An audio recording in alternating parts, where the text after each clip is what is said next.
Welcome back to The Price of Business. I am your host, Kevin Bryce, talking to you about you and your business. Chatting with Doug Williamson, author of the great book out there, Thoughts of an American Taxpayer. And really, it could also be called The Mugging of America. And that's a lot about what the book is about. Talking about what's happening on the political front, and do want to remind the listener that you can check out a lot of his work both at usdatareview.com, where a lot of his content is being featured, as well as priceofbusiness.com. But his primary page is thepatriotsview.com. thepatriotsview.com. Talking about the presidential election, I'm beginning to think that any GOP ticket that's going to make the American people interested is going to have to include a complete outsider. I think so too, Kevin. Be it Carly, be it Ben, be it Donald, oh my God. But it's going to require an absolute complete outsider. You know, the fact that guys like Rand Paul have less than a half of a decade of experience in politics, you know, and you know, as an elected official, and same with Ted Cruz, in the minds of the American people, makes them too politically experienced for the White House. That scares the heck out of me, to be honest with you. Exactly. That just kind of shows you how, I don't know, how either reality show-ish or how incredibly cynical the American people have become that they'd like to put someone in the driver's seat who's going to be completely learning by trial by error. You know, any of these candidates, Kevin, would be a lot better than what we have, and even Trump to a certain extent, because, I mean, what we have is a guy that, like I talk about all the time, he hates this country. I mean, he grew up hating this country. He grew up a communist and everything. And he sat in a church for 20 years, you know, preaching hatred toward white people. I mean, it's just unbelievable that, you know, all this racism, Black Lives Matter, and all that crap's going out and around. Because, I mean, some of the biggest racists in the country are in the White House. Yeah, you know? That's exactly true. I mean, you know, and by the way, it's interesting. I had an engagement on social media that basically I was told that blacks cannot be racist. Racism requires a position of power, which blacks do not have. Right. And I'm like going, really? I don't know. If you're a little old lady in Philadelphia and you're trying to vote and the Black Panther Party is hanging out at the front of that voting box and you decide, you know, that you're too intimidated to go in, what would you call that, Doug? I'd call it a crime. Yeah, well, and I would call that I would call that powerful. Is what I would call that. Yeah. And so it's just it's euphemisms, you know, and what that does, you know, and that apparently is a philosophy or idea that's pretty pervasive now among the black culture, which certainly allows for a lot of room for hate. They're trying to punish one generation for, you know, by punishing another generation. And I forget the guy that said it, but he made the comment, I'll give this person $1 million for every day he's been a slave, but he'll give me $1 million for every day I've owned one. You know?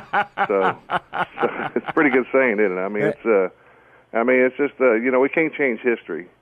We got to go forward, and there's been a lot of great patriots in this country. I don't see anything wrong with the Confederate flag. I mean, it's part of history. Yeah. I mean, and the Confederate flag, to think the totality of the Confederate flag was, you know, racism shows that people are being taught a very inadequate view of Southern history. I mean, brainwashed to a certain extent, aren't they? Yeah, absolutely. That had a lot more to do with state rights than it did slavery. And people think state rights was all about slavery. No, that was just one of a lot of issues that were involved. And I'm not going to dismiss the South as if it had no blood on its hands, but I'm also, you know, not going to be so myopic to pretend that even the North's motivation had anything to do with slavery. It's interesting that Abraham Lincoln didn't even talk about releasing slaves until 1863, 3 years into the war, and that was because France and Britain were about to get on the side of the Confederates in that war.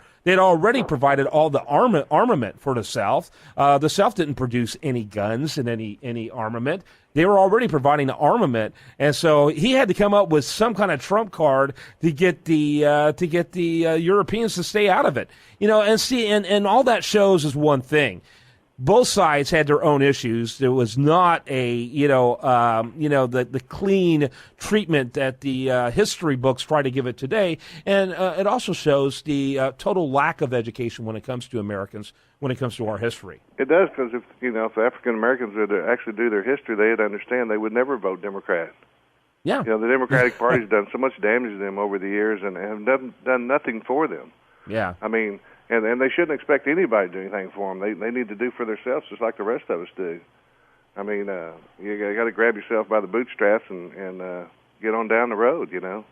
Yep. So, absolutely. The thing in the news here lately, Kevin, about this Iran deal, that just drives me nuts. How about you? I mean, it just I can't believe that we're going to give $150 billion, and we don't have $150 billion to give in the first place. We're going to give that to Iran so they can give out to terrorists. I mean, Obama's, you know, I don't know if maybe he's, I don't know, I'm not going to say, but I mean, it's just unbelievable where this guy takes us. And I mean, if you really look at what he wants and what he believes about this country, I think you got to believe this guy, you know, that he hates it so much, he's trying to do as much damage as he can to the United States, and Congress is not doing a damn thing. Yep. Fixing to have to wrap it up with that. Final thoughts on what you see out there in the political front today, Doug Williamson? Hopefully a strong economy will come back, and this market will turn around, the price of oil will start going back up.